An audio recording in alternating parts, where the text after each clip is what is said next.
श्री शिवाय नमस्तुभ्यं भक्तों। श्री शिव महापुराण विद्वेश्वर संहिता का 15वां अध्याय शीर्षक है देव यज्ञ और देश काल पात्र विवेचन।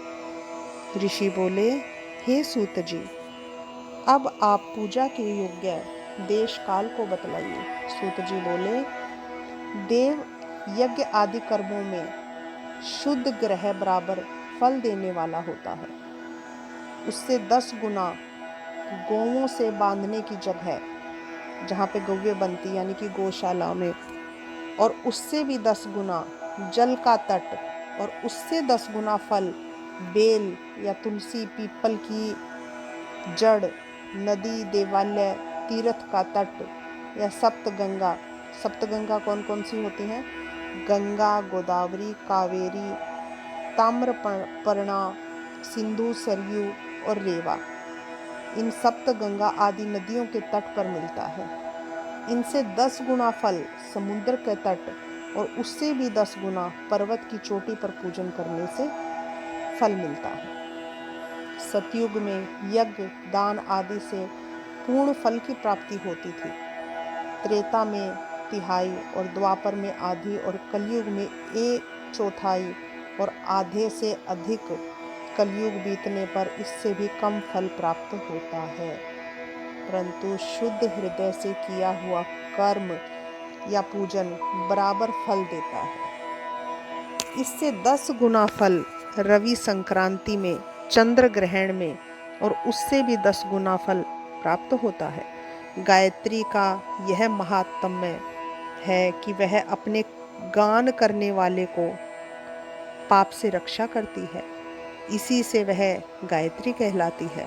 गायत्री के जप से शुद्ध हुआ ही ब्राह्मण शुद्ध है। वही सब प्रकार से योग्य पात्र है।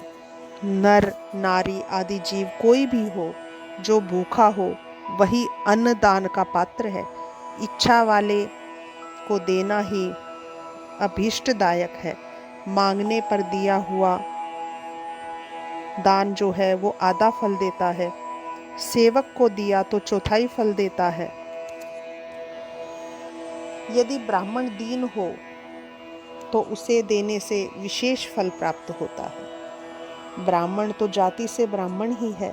यदि ब्राह्मण वेद पाठी है, गायत्री के जाप से युक्त है, तो उसे दान देने से वैकुंठ की प्राप्ति होती है। शिव भक्त को दान देने से कैलाश की और सभी प्रकार के दान जिस उद्देश्य से दिए जाते हैं उससे उसी प्रकार के फल की प्राप्ति होती है। मनुष्य को तप और दान ये दोनों ही सर्वदा करने चाहिए। देवताओं की तृप्ति के लिए सभी भोग देने चाहिए। ऐसा करने से उत्तम जन्म मिलता है, सभी भोग मिलते हैं। ईश्वर अर्पण बुद्धि से दान करें तो मोक्ष मिलता है। इस अध्याय के पढ़ने सुनने से धर्म बुद्धि उत्पन्न होती है और ज्ञान की सिद्धि होती है। इस प्रकार श्री शिव महापुराण विद्वेश्वर संहिता का 15वां अध्याय समाप्त होता है। श्री शिवाय नमस्तुभ्यम।